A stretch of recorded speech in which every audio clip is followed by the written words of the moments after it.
오늘은 창세기 21장 브엘세바의 에셀 나무를 심고라는 제목으로 함께 말씀을 나누도록 하겠습니다. 아브라함과 사라는 아비멜렉이 다스리는 그랄 땅에 이주하여 정착하게 됩니다.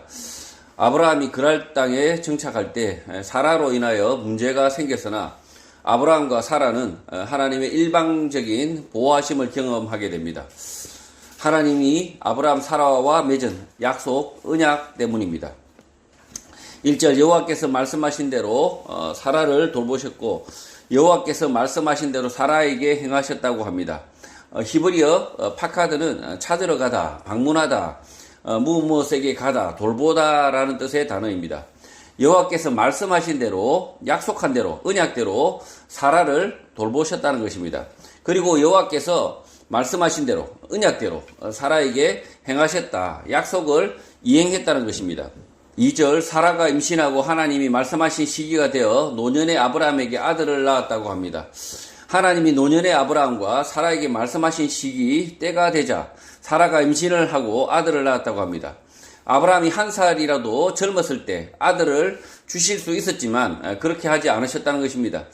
아브라함은 아버지 데라, 조카 롯과 함께 갈대아 우르를 떠날 때 30대가 넘었을 것으로 추정되고 하란에서 40년 가까이 거주하다가 아버지 데라가 죽고 하나님의 약속을 받아 하란에서 가나안으로 떠날 때 75세였던 것입니다.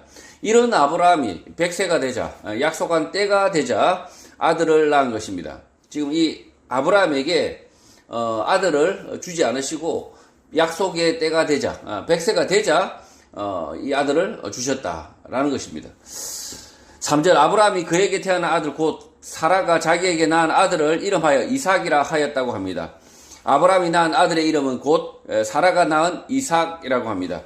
아브라함과 사라를 구분하여 설명하고 있는 이유는 하나님의 약속, 언약이 아브라함 한 사람만을 통하여서가 아니라 사라를 통하여 성취되었다는 것을 설명하는 것입니다. 하나님의 언약, 약속이 성취되는 과정을 살펴보면 한 사람이 아니라 두 사람 이상인 것을 알 수 있습니다. 오늘 교회도 마찬가지입니다. 교회가 복음의 사명을 성취하기 위해서는 두세 사람의 협력, 헌신이 반드시 필요한 것입니다. 이 교회가 한 사람으로서는 교회가 되지 않습니다. 두세 사람 모인 곳에 주님께서 함께 하신다고 했는데 한 사람의 믿음, 한 사람의 신앙을 토대로 해서 복음이 전해지는 것이 아니라 두세 사람의 협력, 헌신이 반드시 필요하다는 거죠. 4절 그 아들 이삭이 난 지 8일 만에 그가 하나님이 명하신 대로 할례를 행하였다고 합니다. 아브라함은 하나님이 명하신 대로 자신과 집안의 모든 남자들에게 할례를 행했고 이삭이 태어나자 잊지 않고 8일 만에 할례를 행한 것입니다. 8일은 일주일, 다음 주일, 첫째 날입니다. 이스라엘 사람들은 일주일의 마지막 날을 토요일, 안식일이 되고 일주일의 첫째 날이 일요일, 주일인 것입니다. 이 주일이 7일인데 원래 토요일이 한 주의 마지막이고 일요일이 새로운 시작의 날이라는 거죠. 자, 5절 아브라함이 그의 아들 이삭이 그에게 태어날 때에 100세라고 합니다. 아브라함이 100세에 아들을 낳았는데 그 아들 이름이 이삭이라는 것입니다. 성경에서 이렇게 기록하는 이유는 다른 아들 이스마엘이 있었기 때문입니다. 이스마엘과 다르게 이삭의 태어남은 전혀 다른 의미가 있습니다. 100세에 얻은 이삭은 하나님의 약속, 언약이었고 아브라함은 기다림, 인내로 그 약속, 언약의 성취를 지켜본 것입니다. 하나님께서 이렇게 어렵게 이삭을 주신 이유는 아브라함의 믿음을 아셨기 때문이라 생각됩니다. 아브라함과 사라는 쉽게 좌절하지 않았고 자신의 삶의 모든 과정을 하나님께서 지켜보시고 이끄신다는 사실을 알았기 때문입니다. 보통 사람들은 이런 희노애락 때문에 자신의 인생의 희노애락 때문에 하나님의 살아계심, 이끄심을 쉽게 잊거나 흐려진 상태로 삽니다. 그러나 아브라함은 자신에게 주어진 긴 인생의 시간 속에서도 하나님의 약속, 언약, 이끄심을 잊지 않았던 것입니다. 보통 이 아브라함에게 일찍 그 자식을 줄 수 있었지만 아브라함을 믿음으로 이끄시기 위해서 오히려 아브라함에게 더 늦게 이렇게 100세에 아들을 주셨다는 거죠. 그래서 이 아브라함의 믿음을 하나님께서 지켜보셨다는 거죠. 아브라함에게 이런 자녀를 낳지 못하는 이런 고통을 주셨지만 그 과정을 통해서 아브라함의 믿음, 아브라함이 충분히 그 자녀가 없는 그 고통을 견딜 만한 큰 믿음을 가지고 있었기 때문에 아브라함이 이 삶의 긴 시간 동안에 하나님의 이끄심, 하나님의 약속을 잊지 않고 흐려지지 않고 그 삶의 시간, 아주 긴 시간 동안 이 하나님의 약속을 흐리지 않고 생생히 기억하고 그 말씀을 따라 살았다는 것이죠. 6절 사라가 이르되 하나님이 나를 웃게 하시니 듣는 자가 다 나와 함께 웃는다고 합니다. 이 사라가 내가 하나님을 향하여 웃게 하셨고 내 이야기를 듣는 모든 사람들은 나를 보고 웃을 것이다 라고 말했다는 것입니다. 이삭을 낳을 당시 사라의 나이는 90세입니다. 아브라함이 175세, 사라가 127세에 죽었기 때문에 오늘날 100세 나이로 환산을 하면 이 사라는 51세 정도가 됩니다. 그러니까 전혀 아이를 낳을 수 없는 그런 지경이 아니라는 거죠. 그 사라의 나이가 90이었지만 오늘 나이로 환산해 보면 한 51세 정도.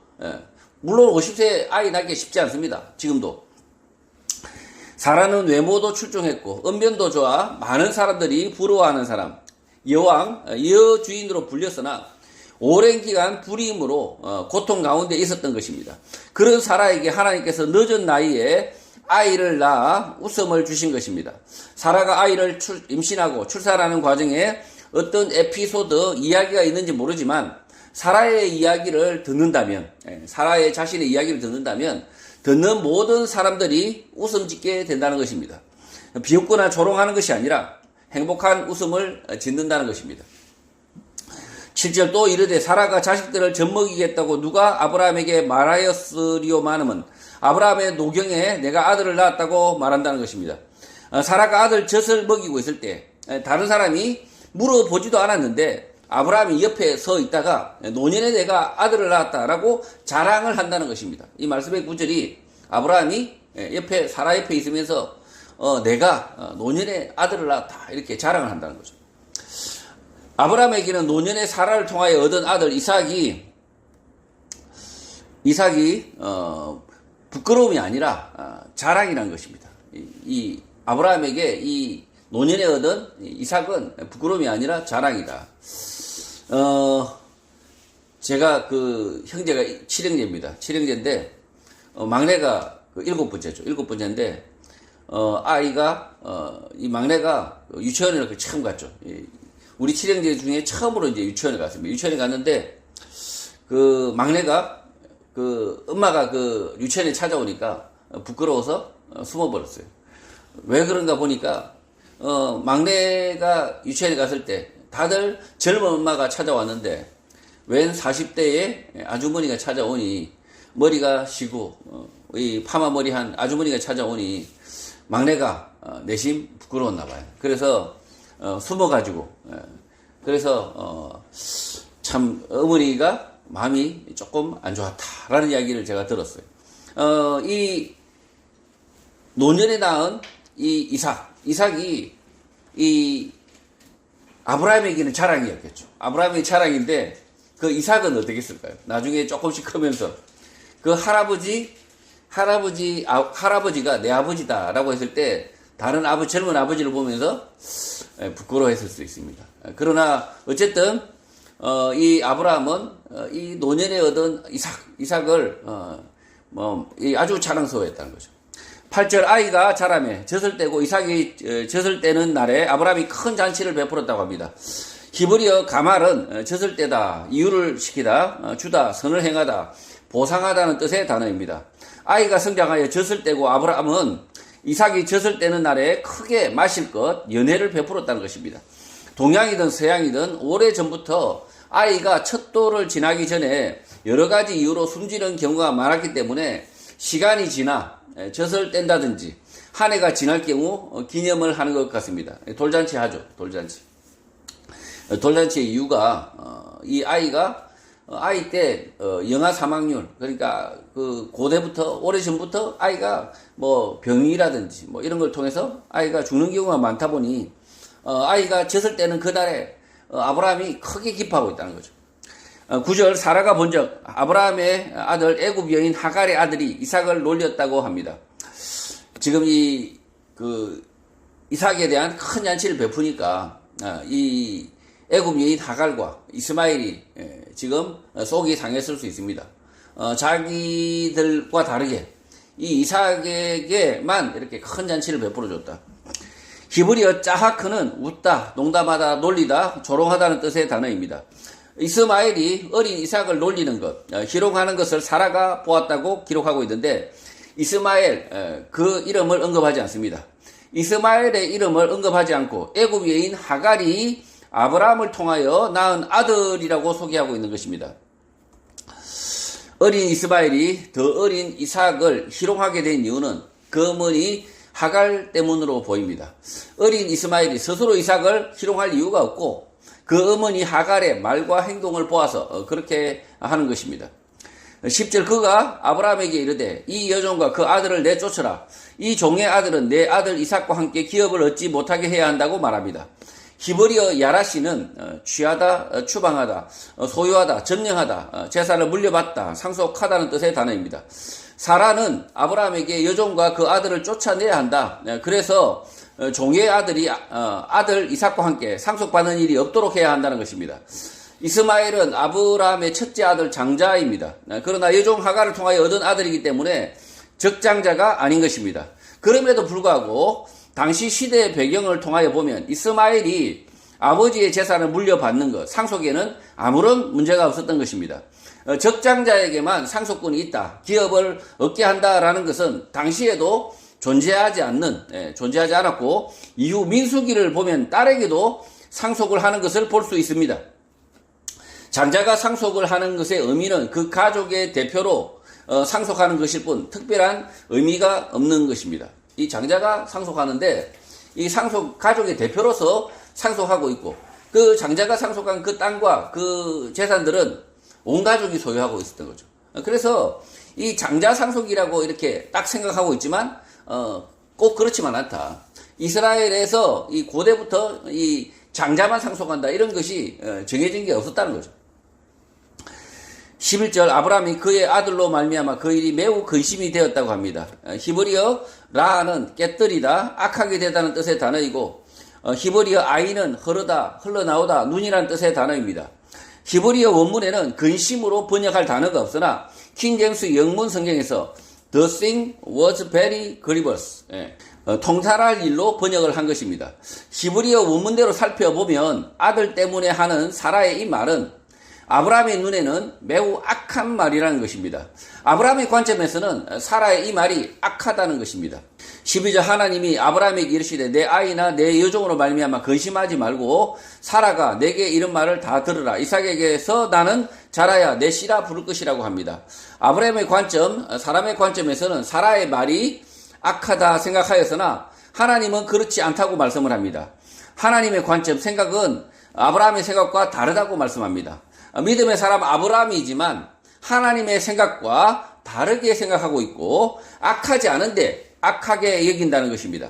오늘 이 시대도 마찬가지입니다. 많은 사람들이 자신들의 생각이 옳다, 의롭다, 선이라고 생각하지만 하나님의 관점, 생각은 전혀 다를 수 있는 것입니다. 성경 말씀, 하나님의 말씀을 통하여 생각하는 것이 아니라 자신의 생각, 사람의 관점을 고집합니다. 사람들의 생각에 보편타당하다. 모든 사람이 그렇게 생각한다. 그러니 나의 생각이 옳다는 것입니다. 최근 노벨 문학상을 수상한 작가 한강이라는 여성이 훼손되지 말아야 할 생명, 자유, 평화의 가치를 믿습니다. 파면은 보편적 가치를 지키는 일입니다. 라는 한 줄 성명을 400여 명의 작가들과 함께 발표하였으나 파면이 보편적 가치인지는 전혀 납득이 되지 않는 것입니다. 작가 한강의 생각 관점에서는 파면이 모든 사람들이 원하는 것, 보편적 가치가 되어야 하지만 현실은 전혀 아닌 것입니다. 설사 파면이 모든 사람들이 바라는 것, 보편적 가치가 되었다 하더라도 그것이 반드시 옳을 수 없는 것입니다. 이 사람들의 생각에서는 이것이 반드시 옳다고 생각하지만 사람들의 생각에서는 그러나 하나님의 관점에서는 틀렸을 수 있다는 거죠. 어느 시대든 아브라함의 시대든 한 개인에게 무엇이 옳은가, 무엇이 악한가라는 가치 판단의 문제는 늘 있어 왔습니다. 그 판단에 따라 그 사람의 삶의 방향이 완전히 다른 삶을 살게 됩니다. 아브라함도 마찬가지입니다.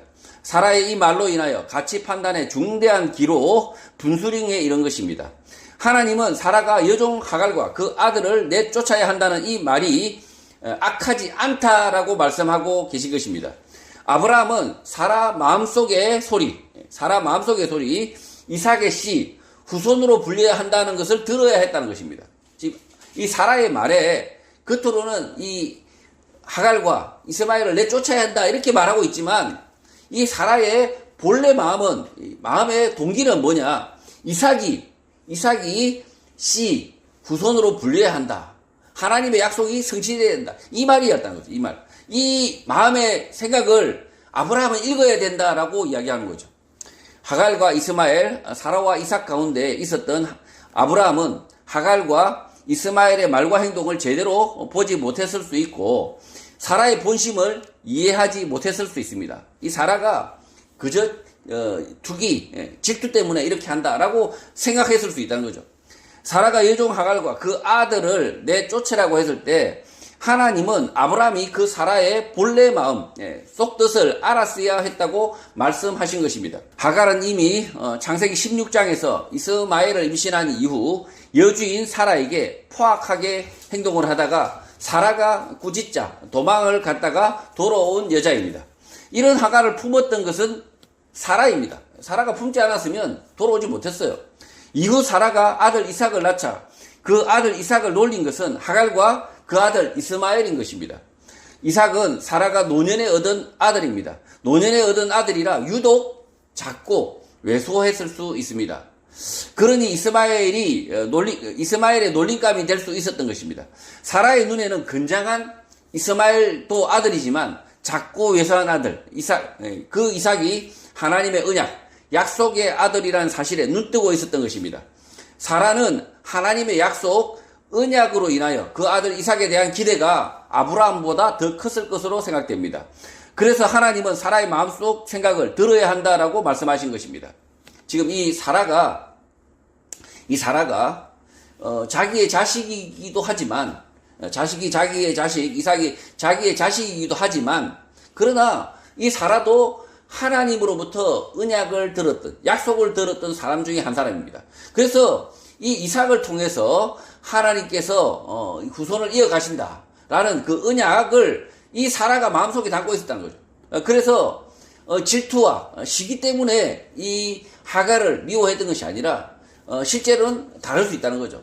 오히려 이 하갈과 이스마엘의 그 악행을 실제로는 이 이스마엘과 그 하갈이 그 약한 아들 이삭을 죽이려고 했을 수도 있다는 거죠. 그런데 그런 깊은 내막의 사정들을 일일이 다 설명하고 있지 않는 거죠. 성경에서 미주알 고주알 설명하고 있지 않지만 하나님은 뭐라고 판정하십니까? 그 사라의 말을 들어야 된다. 사라의 마음을 알아야 된다라고 이야기하고 있습니다.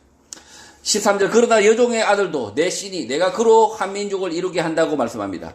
하나님은 여종의 아들 이스마엘도 아브라함의 씨 후손인데 한 민족을 이루게 한다고 말씀한 것입니다. 아브라함이 내쫓더라도 죽지 않는다. 하나님께서 보호하신다는 약속인 것입니다. 14절 아브라함이 아침에 일찍 일어나 떡과 물 한 가죽 부대를 가져다가 하갈의 어깨에 메어주고 그 아이를 데리고 가게 하니 하갈이 나가서 브엘세바 광야에서 방황했다고 합니다. 아브라함은 사라의 말이 악하다, 옳지 않다고 생각하다가 하나님의 말씀을 듣고 즉각 생각을 바꾸게 됩니다. 그리고 아침 새벽에 음식과 물 한 가죽 부대를 가져다가 하갈의 어깨에 메워주고 이스마엘을 데리고 나가도록 합니다. 하갈은 아들 이스마엘과 함께 길을 가다가 브엘세바 우물이 있는 광야에서 방황했다. 길을 잃었다는 것입니다. 하갈은 애굽 여성이기 때문에 자신이 살던 고향 애굽 수르로 가는 길을 선택했을 수 있습니다.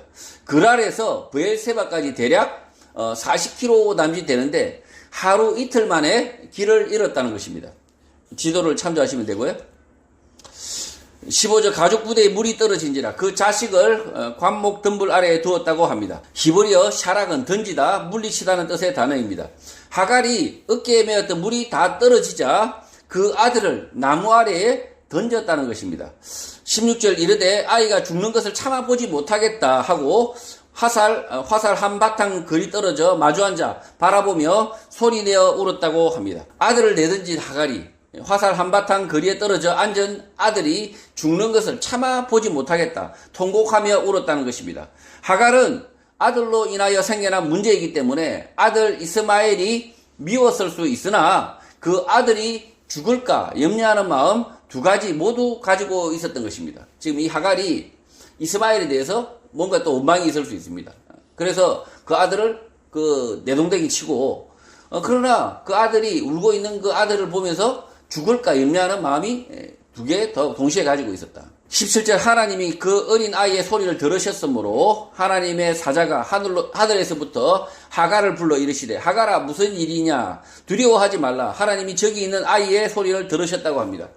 하갈이 우는 소리를 듣고 나무 아래에 버려진 아들도 함께 울었던 것으로 보입니다. 하나님은 하갈이 아니라 그 어린 아이의 소리를 들으셨다라고 합니다. 지금 이 하갈이 울고 있는데 실제로는 이 성경에서는 그 아이의 소리를 들으셨다라고 이야기하고 있다는 거죠. 여러 생각이 많았던 하갈의 울음보다 버려져 우는 어린 아이의 소리, 절박한 아이의 소리를 들으셨다는 것입니다. 이 아이가 어머니가 버리자 이 이스마엘은 매우 절박하게 자기가 이제 곧 죽게 되는구나 이렇게 절박하게 울었다는 겁니다. 아이를 나무 아래에 내던지고 가려고 하는 하갈에게 하나님의 사자가 하늘로부터 말을 합니다. 무엇 때문에 아이를 그렇게 내던지고 가느냐? 아이를 데리고 사는 것에 대하여 두려워하지 말라는 것입니다. 하나님이 저기 있는 아이의 소리를 들으신다는 것입니다. 지금 이 이스마엘도 하나님의 자녀다. 저 아이의 소리를 하나님이 들으신다라는 사실을 이 하갈에게 말해주고 있다는 거죠. 18절 일어나 아이를 일으켜 내 손으로 붙들라. 그가 큰 민족을 이루게 한다고 합니다. 하갈이 일어나 아이를 일으키면 하나님이 그 손을 강하게 하고 그가 큰 민족을 이루게 하시겠다는 것입니다. 지금 이 손을 붙잡는 사람은 누구냐면 하갈이 아니라 이 손을 붙든다는 표현이 있는 것이 아니라 히브리 원문에는 그 손을 강하게 하고 그가 큰 민족을 이룬다라고 표현하고 있습니다. 그러니까 이 하갈이 그 아이를 일으키면 누가 그 손을 이렇게 강하게 합니까? 누가 그 아이를 큰 민족을 이루게 합니까? 하나님입니다. 그래서 아이를 버리지 말라는 것입니다. 하갈은 아들 이스마엘의 일로 인하여 내쫓겼고 길을 잃은 가운데 물이 떨어지자 낙담하여 아들 이스마엘을 버리려고 한 것입니다. 하갈이 아들 이스마엘에 대하여 기대가 있었다면 물을 어떻게든 찾으려고 노력을 했을 것인데 그렇게 하지 않는 것입니다. 19절 하나님이 하갈의 눈을 밝히셨으므로 샘물을 보고 가서 가죽부대에 물을 채워다가 그 아이에게 마시게 하였다고 합니다. 아들 이스마엘에 대한 하나님의 기대, 바램을 알게 된 하갈은 물을 찾기 시작했는데 이것을 하나님이 하갈의 눈을 열었다라고 표현한 것입니다. 눈을 열었다. 하갈이 우물을 보고 가서 물을 가죽부대에 채우고 돌아와 아들에게 마시게 했다는 것입니다. 하갈의 눈이 닫혀 있었는데 그 이유는 아들 이스마엘에 대한 기대에 바람이 없었고 원망이 있었기 때문입니다. 자녀를 키우면서 관심을 가져야 하는 것은 그 아이에 대한 나의 욕심, 바람이 아니라 하나님의 기대에 바람이어야 합니다. 하갈이 이스마엘에 대한 기대, 바람, 욕심은 아브라함의 재산, 유산을 상속하는 것이었습니다. 하갈의 그 바람 욕심이 무너지자 그 아들마저 버리려고 했으나 하나님의 사자가 하갈을 권고하신 것입니다. 부모가 자식에 대하여 내 자식이 아니다라고 버리려고 할 때 그 마음은 자신의 욕심, 기대가 어그러졌을 때입니다. 관점을 바꾸어야 합니다. 하나님의 기대에 바람이 그 자녀에게 성취되기를 바라야 하는 것입니다. 지금 우리 드라마 자주 보죠. 자주 보면 저놈 내 자식 아니야 라고 하고 아이를 내팽개칠 때 왜 내팽개칩니까? 그 아버지의 욕심 때문이죠. 그 아버지의 욕심과 그 아버지의 바람이 무너지면 그 재산을 물려받거나 아니면 그런 것이 무너지면 높은 자리에 앉거나 그런 것이 무너지면 내 자식 아니야 이렇게 하면서 부인하죠. 그런데 지금 이 하갈을 보면 이 하갈에게는 그 아브라함의 재산을 상속하는 것이 그 아들에게 대한 기대였는데 그 기대가 무너지자 그 아들 이스마엘을 버리려고 했다는 거 아닙니까? 그런데 하나님이 다른 관점을 주셨다는 거죠. 그 하나님의 그 기대, 하나님의 그 바램을 이 하갈도 받아들였다는 거죠. 20절 하나님이 그 아이와 함께 계심에 그가 장성하여 광야에서 거주하며 활 쏘는 자가 되었다고 합니다. 하나님이 그 아이와 함께 하셨다. 그리고 성장하여 광야에서 살게 되었는데 위대한 활 쏘는 자가 되었다는 것입니다. 광야에 살았던 이스마엘은 목축업이 아니라 사냥을 했거나 활 가진 병사들을 이끌었다는 것입니다. 그러니까 이게 그 이스마엘이 아마 그 사냥을 전문 사냥꾼이 되었거나 또는 활 가진 병사들 군대의 군인이 되었다. 뭐 이런 이야기죠. 21절 그가 바란 광야에 거주할 때에 그의 어머니가 그를 위하여 애굽 땅에서 아내를 얻어 주었다고 합니다. 지도를 이 바란 광야는 참조하시면 되고요. 이 바란 광야가 그 훨씬 더 미치죠. 훨씬 더 미칩니다. 브엘세바에서 한 뭐 100km 정도 더 내려와서 애굽 쪽으로 내려온 그쪽에 있죠. 이스마엘은 애굽에 들어가 살지 않고 바란 광야에 살게 됩니다. 이 애굽은 엄마는 애굽인이지 않습니까? 그런데 그 엄마는 애굽인이고 아버지는 그 아브라함입니다. 그래서 애굽에 들어가 살지 않고 바란 광야에 살게 된다. 자신의 정체성을 알고 있는 거죠. 그런 이스마엘을 위하여 하갈은 애굽에서 친척 여자를 데려와 아들의 아내로 삼았다는 것입니다.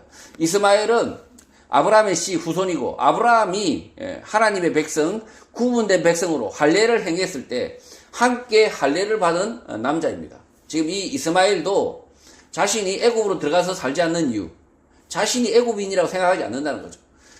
이 이스마엘의 정체성은 할례를 행했고 그래서 따로 이렇게 살았다. 22절 그때에 아비멜렉과 그 군대 장관 비골이 아브라함에게 말하여 이르되 내가 무슨 일을 하든지 하나님이 너와 함께 계신다고 합니다. 개역개정 성경에서 그때에 라고 번역을 하였지만 그 정한 시간 안에로 번역하는 게 바람직할 것 같습니다. 그랄 왕 아비멜렉은 사라의 문제 이후 아브라함에게 그랄 땅 어디에도 살고 싶은 대로 살아도 된다고 말했는데 기간을 정했다는 언급이 없습니다. 그러나 어디에 살아도 좋다는 말들을 보면 정한 기간이 매우 길었거나 그 정함이 없었던 것으로 보입니다. 그래서 아브라함은 아비멜렉이 정한 그 시간 안에 합법적으로 살고 있었던 그때에 아비멜렉 비골이 찾아왔다는 것입니다. 이 아브라함이 그 그랄 땅에 기간을 정했을 수 있습니다. 10년, 20년. 근데 어쨌든 그 기간 아니라는 거죠. 그래서 아브라함이 자유롭게 그랄 땅에 살 수 있도록 이렇게 서로 약속을 했기 때문에 살 수 있는 그냥 자유롭게 살 수 있는 그 기간이라는 거죠. 영주권을 얻었다는 거죠. 영주권. 찾아온 아비멜렉과 군대 장관 비골이 아브라함에게 하나님은 당신이 하는 모든 일 가운데 함께 하신다라고 말하는데 그 의미는 하나님이 아브라함의 모든 일 가운데 함께 하시니 아브라함은 어긋남이 없이 거주의 약속을 지키라는 뜻인 것입니다. 아비멜렉과 아브라함이 맺은 거주의 약속, 계약은 이 땅에서 무상으로 살되 아브라함이 땅의 소유권을 주장하지 않는 조건일 수 있습니다. 내 땅이라고 주장하지 않는 조건. 그래서 지금 이 말이 이 아비멜렉과 군대 장관 비골이 와서 이 아브라함에게 말하는 뉘앙스가 이 땅에서 하나님이 너를 보호하시니까 이 땅에서 나가라라는 뉘앙스일 수 있다는 거죠. 그래서 이 땅의 소유권을 원래 처음부터 그냥 살기만 한다고 했더니 이 땅의 소유권을 주장하지 말라라고 이렇게 돌려서 말하고 있는 것일 수 있다는 거죠. 23절 그런즉 너는 나와 내 아들과 내 손자에게 거짓되이 행하지 아니하기를 이제 여기서 하나님을 가리켜 내게 맹세하라. 내가 내게 후대한 대로 너도 나와 내가 머무는 이 땅에 행할 것이라고 합니다. 만약 자식과 자손을 향하여 거짓되이 행할 것 같으면 지금 하나님 앞에 맹세하라고 하는 것입니다. 거짓되이 행한다는 의미는 소유권 주장 같습니다. 계속 아주 그냥 내 땅이다 하면서 아브라함이 이 땅에서 계속 살려고 하는 것, 그 주장을 하지 말라고 하는 거죠. 아비멜렉이 아브라함에게 친절하게 후대한 대로 내가 머무는 이 땅에서 내 후손들, 아비멜렉의 후손들에게도 친절하게 후대하라는 것입니다. 이 후손들에게 땅을 내어주라, 이 소유권 주장하지 말고 비켜서라 라는 의미로 들린다는 거죠. 24절 아브라함이 이르되 내가 맹세한다고 합니다. 무슨 이야기입니까? 비켜서라고 하면 비켜선다는 이야기죠. 아브라함의 이 맹세는 오늘 후손들에게 지켜지지 않습니다. 아브라함이 아비멜렉의 땅에서 아무런 조건 없이 살 수 있었던 것처럼 아브라함도 아비멜렉의 후손들에게 동일하게 후대했어야 하지만 그렇게 못하는 것입니다. 깨어진 약속인 것입니다. 지금 이 이스라엘과 이 팔레스타인의 문제를 살펴보면 아브라함의 이 맹세는 지켜지지 않습니다. 그냥 무상으로 편안하게 사세요라고 이야기했는데 그런데 지금 찾아온 아비멜렉과 군대장관 비골은 뭐라고 이야기합니까? 나가라 소리는 하지 않지만 지금 나가라고 이야기하고 있는 거죠, 사실. 25절 아비멜렉의 종들이 아브라함의 우물을 빼앗은 일에 관하여 아브라함이 아비멜렉을 책망했다고 합니다. 히브리어 야카츠는 다투다, 분쟁하다, 앞에 나서다, 논증하다, 입증하다는 뜻의 단어입니다. 아브라함은 아비멜렉의 종들이 자신이 판 우물을 빼앗아 간 것에 대하여 다투었다는 것입니다. 아비멜렉의 종들이 아브라함에 대하여 후대하겠다는 약속을 먼저 어긴 것입니다. 지금 이 아비멜렉의 종들이 그 아브라함에 대해서 후대하겠다는 그 약속을 먼저 깨버렸다는 거죠. 우물을 빼앗아 가겠다. 우물 사용권을 빼앗아 가겠다. 우물은 아브라함이 팠지만 그 우물을 가져가겠다. 26절 아비멜렉이 이르되 누가 그리하였는지 내가 알지 못하노라. 너도 내게 알리지 아니하였고 나도 듣지 못하였더니 오늘에야 들었다고 합니다. 아비멜렉은 누가 그렇게 말했는지 모른다. 당신도 나에게 말하지 않았고 나도 듣지 못했는데 오늘 알았다는 것입니다. 아비멜렉의 이 말이 진실한지 아닌지는 현재 알 수 없습니다. 그러나 뒤의 이야기를 보면 아비멜렉은 이런 사실을 이미 알고 있었으나 모른 척 했을 수 있다는 것입니다. 지금 이 아비멜렉이 혼자 찾아온 것도 아니고 군대 장관도 옆에 데리고 있었죠. 그런 걸 보면 이 분쟁이 있었다는 사실을 아비멜렉이 모를 수가 없다는 거죠. 모를 수가 없고 오늘 알았다. 이 말은 그냥 하는 소리라는 거죠. 27절 아브라함이 양과 소를 가져다가 아비멜렉에게 주고 두 사람이 서로 언약을 세웠다고 합니다. 히브리어 카라트는 자리다, 배언에다, 죽이다, 언약을 맺다라는 뜻의 단어입니다.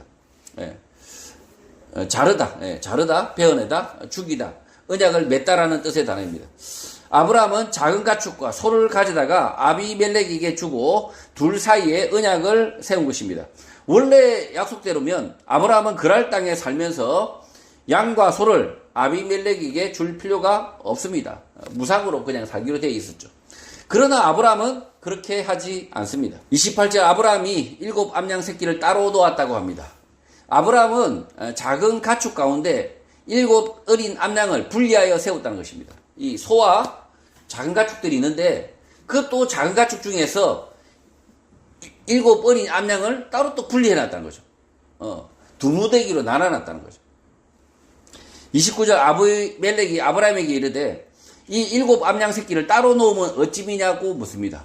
이 볼품없는 암양을 7 양을 왜 따로 놓았냐라고 물은 거죠. 아브라함은 아비멜렉과 다투지 않기 위하여 소와 작은 가축을 줄 이유가 없었지만 주었고 작은 가축 가운데 어린 암양을 분리하여 세워 놓았으니 아비멜렉이 그 이유를 물은 것입니다. 이렇게 줄 때 그냥 다 한꺼번에 주면 되는데 7 양을 따로 뚝 떼어서 세워 놨다. 그러니까 그 이상하니까 아비멜렉이 물어본 거죠. 30절 아브라함이 이르되 너는 내 손에서 이 암양 새끼 7을 받아 내가 이 우물 판 증거를 삼으라고 합니다. 아비멜렉이 아브라함에게 살 수 있도록 준 땅이 소와 작은 가축들이고 어린 암양 7은 아브라함이 판 우물인 것입니다. 지금 아브라함은 이 소와 작은 가축들을 준 이유는 땅을 살게 해준 그 사용 대가라는 거죠. 사용 대가고, 그리고 이 암양 7은 아브라함이 판 우물, 이 우물에 대한 대가라는 거죠. 아브라함은 그랄 땅에 아무런 조건 없이 살 수 있었으나 소와 작은 가축 그리고 어린 암양 7을 아비멜렉에게 준 것입니다.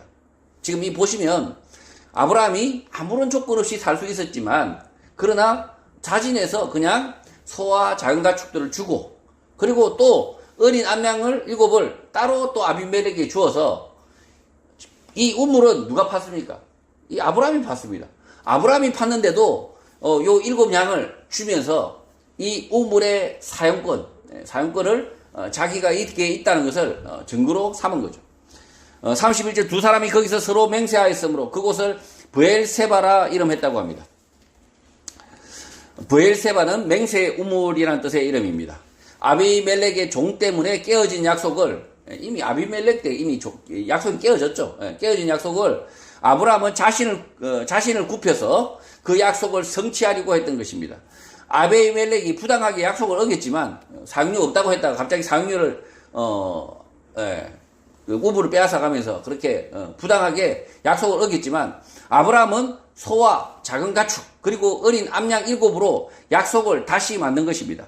사람이 하나님과의 약속 언약을 어기지만 하나님은 그 사람을 징벌하지 않으시고 오히려 더 좋은 언약, 약속을 만드시기도 합니다. 하나님이 아브라함의 잘못에도 불구하고 후대하셨기 때문에 아브라함 또한 이렇게 할 수 있었던 것입니다. 지금 하나님도 그렇게 하시죠. 구약의 약속을 만드셨지만 그 약속을 지키지 않는 이스라엘 향해서 어떤 약속을 만드십니까? 신약, 예수 그리스도의 약속을 주셨던 거죠. 이 하나님께서도 이 약속을 지키지 않은 이스라엘에 대해서 오히려 더 좋은 약속, 예수 그리스도를 주심으로써 다시 그 약속을 하나님께서 지켜가셨다. 이 아브라함도 그렇게 했다는 거죠. 32절 그들이 브엘세바에서 언약을 세우며 아비멜렉과 그 군대 장관 비골은 떠나 블레셋 사람의 땅으로 돌아갔다고 합니다. 아브라함이 브엘세바에서 약속을 어긴 아비멜렉, 군대 장관 비골과 다투었다면 어떻게 됐을까요? 아주 심하게 다투고 그랬으면 전쟁이 일어났겠죠. 아무런 조건 없이 거주하기로 했으니 아브라함이 판 우물은 아브라함의 것이지만 아브라함은 자신의 이익, 욕심을 내려놓고 소와 작은 가축, 어린 암양 7을 아비멜렉에게 주며 약속 이행을 맹세하게 한 것입니다. 지금 아브라함이 살고 있는 이 땅이 어떤 땅입니까? 광야입니다. 광야. 쓸모없는 땅일 수 있다는 거죠. 이 아비멜렉에는 좋은 땅이 아닐 수 있다는 거죠. 그런 땅에 아브라함이 정착하고 살았던 거죠. 그러니까 아브라함이 그 땅에 정착하고 살고 있는데 그 사용료, 토지 이용료, 그 다음 우물도 심지어 아브라함이 자신이 만들었죠. 그럼에도 불구하고 아브라함은 아비멜렉에 후대합니다. 그 아비멜렉이 처음에 일부러 그 아브라함 처음부터 후대한 게 아니고 자신의 부끄러움을 감추기 위해서 그 아브라함 후대했지 않습니까? 그냥 살아도 좋다라고 말했지 않습니까? 그런데 아브라함이 소와 작은 가축, 어린 암양 7을 주는 것을 보면 충분히 그 당시에 사용료를 지불하고 있는 것처럼 보인다는 거죠.